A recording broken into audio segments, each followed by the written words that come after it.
Hey guys, welcome back to Orms TV and welcome back to our first video back in our studio, a video that's not recorded in either one of our bedrooms or living rooms. This is exciting stuff. Yeah, Canon just announced some great things here today. Canon dropped on us finally proper specs in a full-on announcement for the highly anticipated Canon EOS R5, and they also announced an equally anticipated camera, the Canon EOS R6. Yeah, and to complement these bodies, we've got a whole range of new RF lenses. First up, we've got the 85 f2, the 100 to 500L, the 800mm f11, 600mm f11, and two converters to help you get some extra bit of reach with these lenses as well. Let me just take this opportunity to say that these units that we have here today are very, very pre-production models.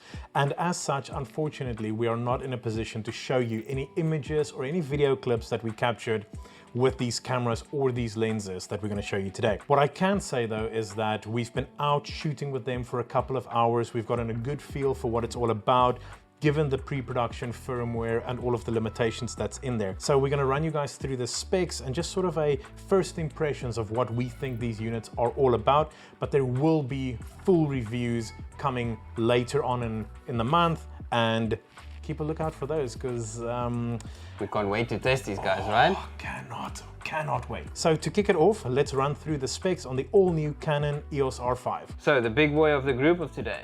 So we've got 45 megapixels, a brand new sensor from Canon, and running all that information is the Digic X processor. This guy can shoot up to 12 frames per second mechanically, and then in electronic it can do up to 20. Now the first for Canon, and thank you Canon for this, is 8-stop stabilization in the body with compatible lenses. So this is going to be great for low light, long lenses, video of course as well. Yeah. So thank you Canon for doing that. It's got a native ISO of 100 to 51,200. Perfect for low light conditions. Absolutely. And it's going to be great for any photographer in that condition.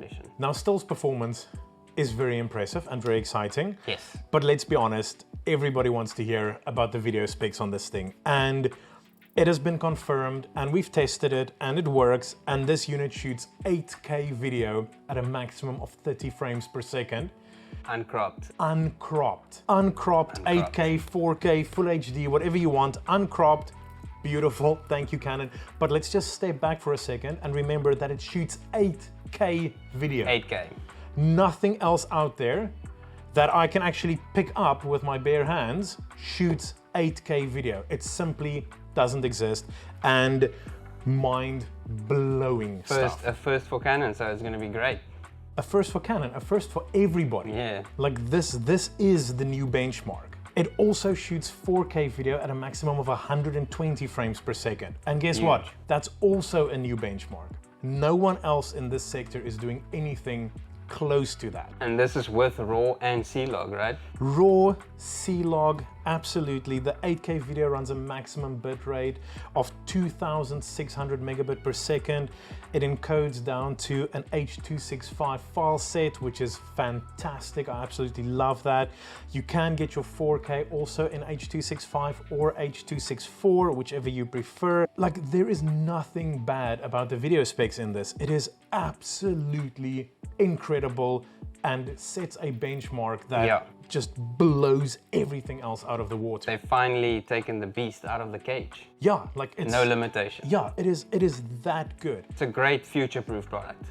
Yeah, I mean, I don't necessarily see you shooting 8K day to day, but the fact that it's there, 4K 120 though, that is where you want to be. It records both of those internally at 10-bit 422, and you can also output the 4K up to 60 frames a second via the HDMI port. To tie it all together, this unit also runs Canon's deep learning algorithms that we first saw in the 1DX Mark III, or at least a variant thereof, an improvement, an expansion of that. And it has Canon's dual pixel autofocus Mark II system. This is the first time we've seen the Mark II. That is absolutely correct. So what you have here now is autofocus points across the entire sensor, like we expect, functioning in both stills and video. It takes the idea of having eye tracking autofocus and just pushes it to that next level. Beyond the next level. Yeah, no longer just limited to people and cats and dogs. This is groundbreaking,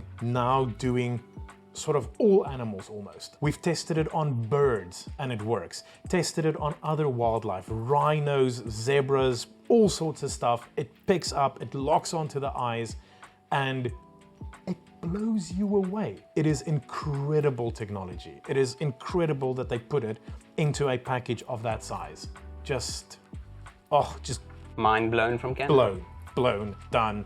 Right, so seeing that we've covered the R5, let's jump to the surprise of the group.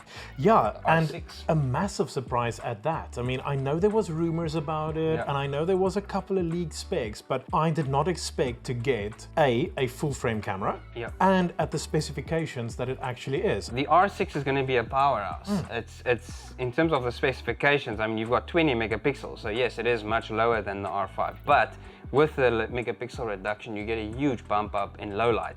So you've got native ISO just over 100,000, which is going to be crazy in terms of low light performance. Autofocus system exactly the same as the R5, same processor as well.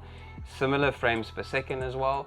So the sport guys can definitely still get a nice fast machine on this. And in terms of the video capabilities, still extremely strong. So this unit will shoot up to 4K 60 frames a second.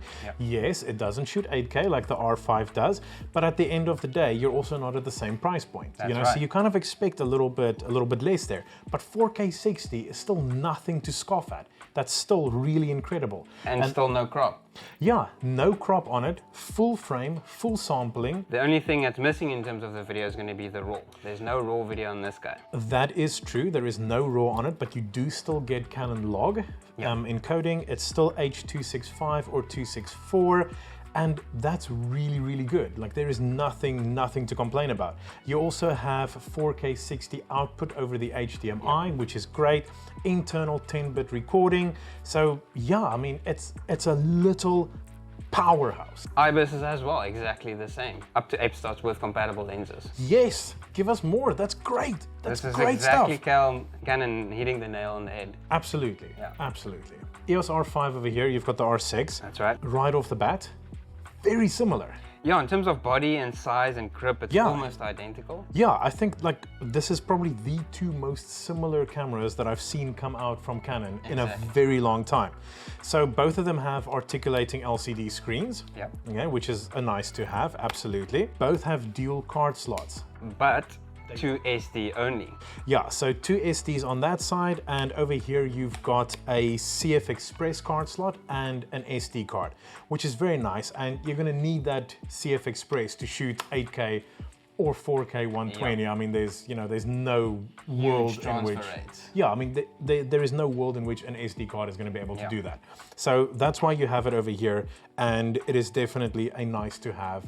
I was a little bit scared that we might get only one card slot. Oh, luckily 2 at least. Yeah, that is very nice. Then I think the other sort of real difference over here is in terms of the top layout. Yeah.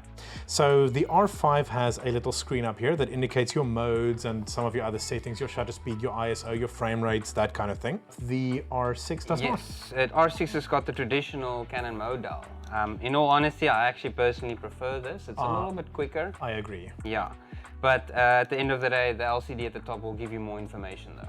Absolutely. Now on the R5, to access your modes, you have to press the mode button and then cycle through it on this dial over here.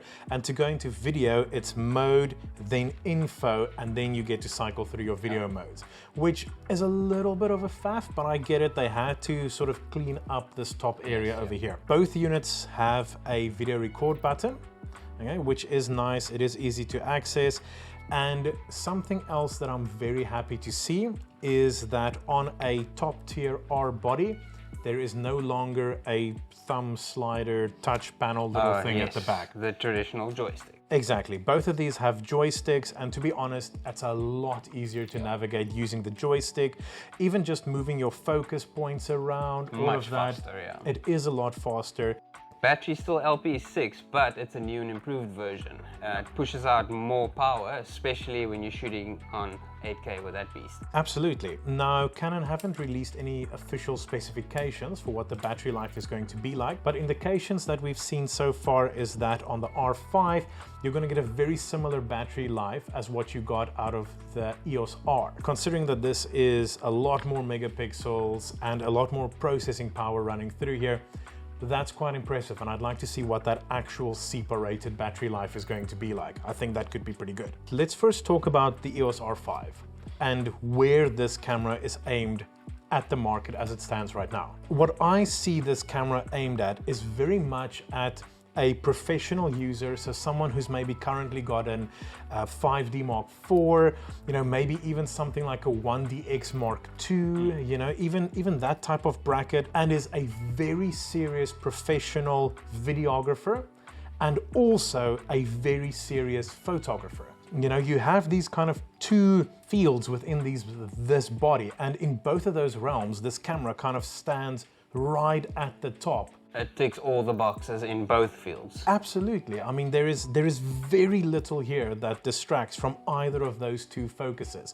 You have the speed, you have the megapixels, you have the video capabilities. This theoretically is going to be all things to all photographers and videographers out there. I would agree on that. Yeah, I mean, you know, we're not talking about serious sort of cinematography guys, but anybody who's really seriously shooting content, I mean, you know, this thing would be incredibly difficult to beat. So then jumping to the R6, I mean, this, in terms of overall specs, as we said with the R5, it does tick a lot of boxes. And people shouldn't think this is not a video model. This still shoots 4K 60 frames, full frame. Yeah. So it's definitely capable of doing proper video. But in terms of the photo specs, yes, it's got a little bit of less megapixels, but let's not forget about the low light boost that you're going to gain from that. So especially anybody shooting with the 7D Mark II would be a huge upgrade from this. You're gaining the full frame, the better pixel density. Overall, this is going to be a great professional camera for photography as well. I think for video you can definitely do it. Absolutely. You don't have the raw capabilities in video, but you still have 4K 60 with C-Log. Yeah, I mean, not everybody needs to be shooting raw video. Yeah. I want to say also that this would even be a very suitable upgrade for somebody coming from something like a 6D. You know, or a 6D Mark II.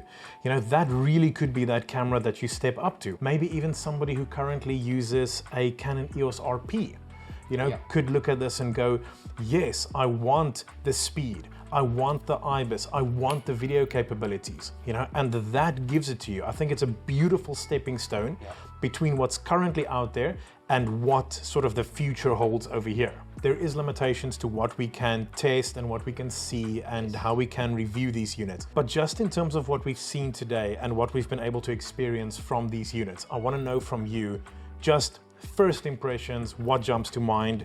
What do you think? The first thing that came out was Canon definitely hit the nail on the head. They hit a home run with these two models.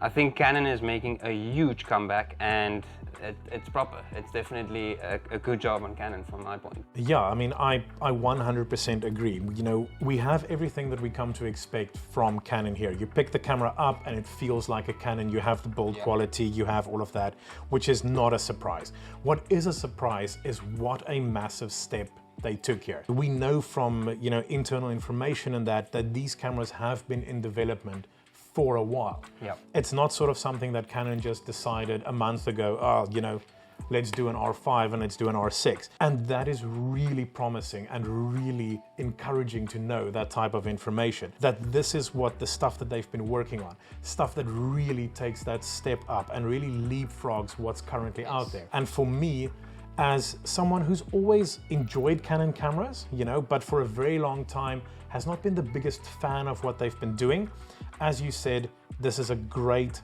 comeback round. Yes. And if this is what they're putting out in 2020, I can't wait to see what the future holds. What comes next? If you're doing 8K video now, what's the next step? For me, this is a solid performance and an incredible release for right now. I think it's Good perfect. job, Canon, right? Absolutely a good job. So we've run through the cameras, but let's not forget about these things in front of us. Lenses. Yeah.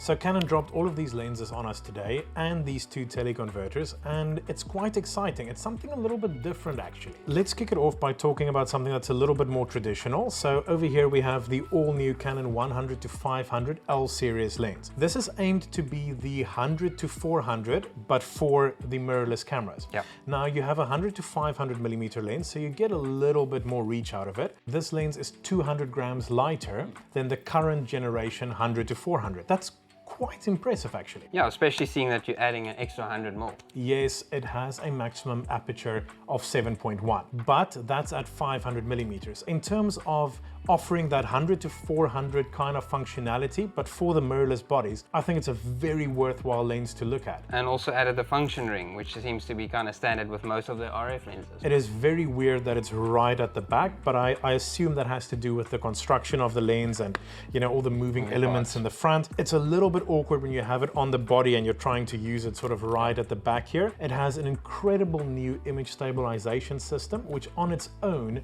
Canon rates to about 6 stops, which is insane. So that's definitely one of the units that's going to give you the full 8-stop stabilization when compared to an R6 or an R5. For my money, I think it's actually a very nice combo with the R6.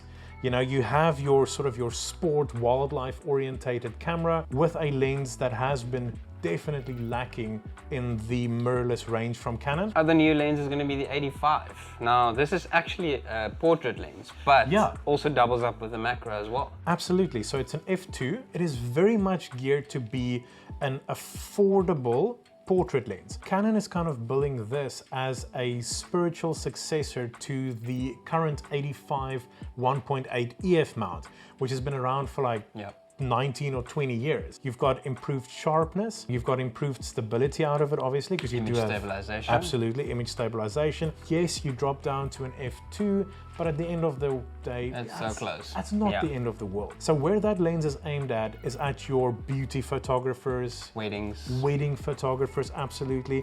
Even people who do want to dabble a little bit in macro, you know, but nothing overly serious. A very capable little lens, and from current indications, it could actually be at a very competitive price point, which could be great for Canon. Jumping to the newly designed big fixed lenses. This is the first for Canon. What we have here is a 600mm f11 lens and an 800mm f11. Just off the bat, I mean, these things are tiny.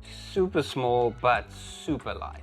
This thing feels like nothing. Yeah, I mean, it is incredibly light. Now, as you can see, these are not L-series lenses. Yeah, so this is going to sit perfectly in the more affordable, cost-effective big zooms. Yeah, so we're kind of thinking comparing to stuff like your Sigma and Tamron 150 to 600mm lenses. And that's a big gap Canon has had in their lineup. Absolutely, and now coming in to try and fill that with primes, I think that is a good move, just to offer something a little bit different in that space. They do work a little bit strange. Different. First that we've seen something like this, so you unlock it here at the back. Yeah, absolutely. Unlock him and pull out. Yeah. Lock it again. Lock it again. So this is obviously to compact the lens so that it fits nice in your bag. Yeah, so it has to be in this orientation to actually work on the bodies.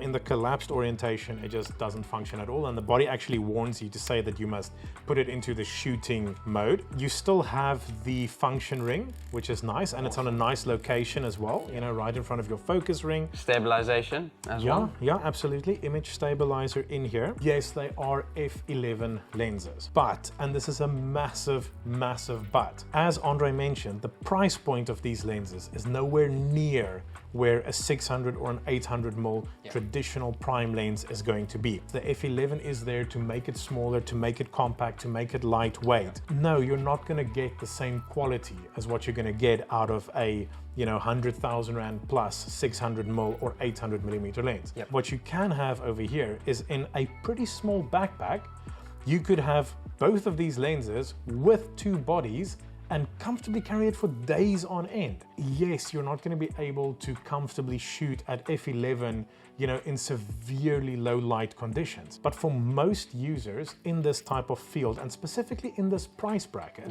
shooting birding or wildlife during daytime hours, these could be a really good performing option for people to consider. And also to think of the bodies. I mean, the improvements on the new R series in terms of low light is a huge benefit. So I think the f11, in my opinion, is not really going to be an issue. Would it have been nice to see a lower f-stop?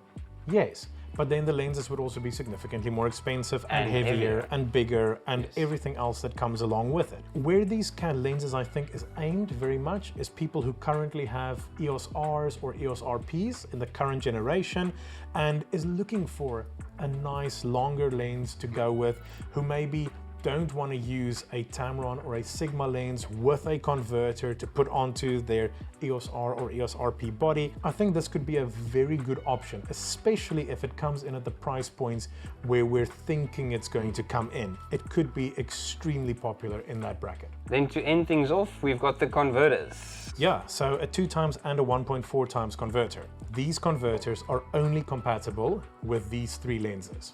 Yeah, so that's not compatible with the 7200 RF. Correct, or any of the other lenses in the lineup. And that is because these lenses have a very steep protruding element that comes out of them. And that is, of course, because of the mirrorless technology, that very short flange distance, you need that extra gloss and that extra protrusion in there. On these lenses, it's not a problem. On the 100 to 500, the lens has to be at 300 millimeters or above for that to work. And the lens actually has sort of an extra barrel on the inside where if you have the teleconverter on, you physically cannot go below 300 millimeters. It is just something to bear in mind if you do want to pick up one of these teleconverters. Where it becomes a bit of a problem is if you want to put one of these teleconverters onto these two lenses, a 1.4 is going to make these go from an F11 to an F16 lens. And the 2x converter is going to make it an F22 lens. Which is quite high up. That is pretty high up. Now we know the two new bodies allows you to autofocus at that type of apertures. The teleconverters might not really be aimed at these two lenses. More for the Exactly. 500, yeah. Exactly. More for your 100 to 500, your L series, and maybe more lenses in this type of bracket that's yet to come. Yeah. Well guys, thank you very much for joining us for that first look at all of these new products that Canon have dropped today. And please remember that we have individual reviews of all of these products coming up as soon as we get proper working models from Canon. If you are interested in seeing all of those and you'd like to be reminded of them, please consider subscribing to our channel and hitting that notification bell. If there's anything that you would like to know or anything that you would like to share with us, anything that you are excited about these products, please drop it in the comment section down below. Yes, and we do respond to all of those as well. Every single one of them. And remember to like the video because this thing shoots in 8K. What other reason do you need?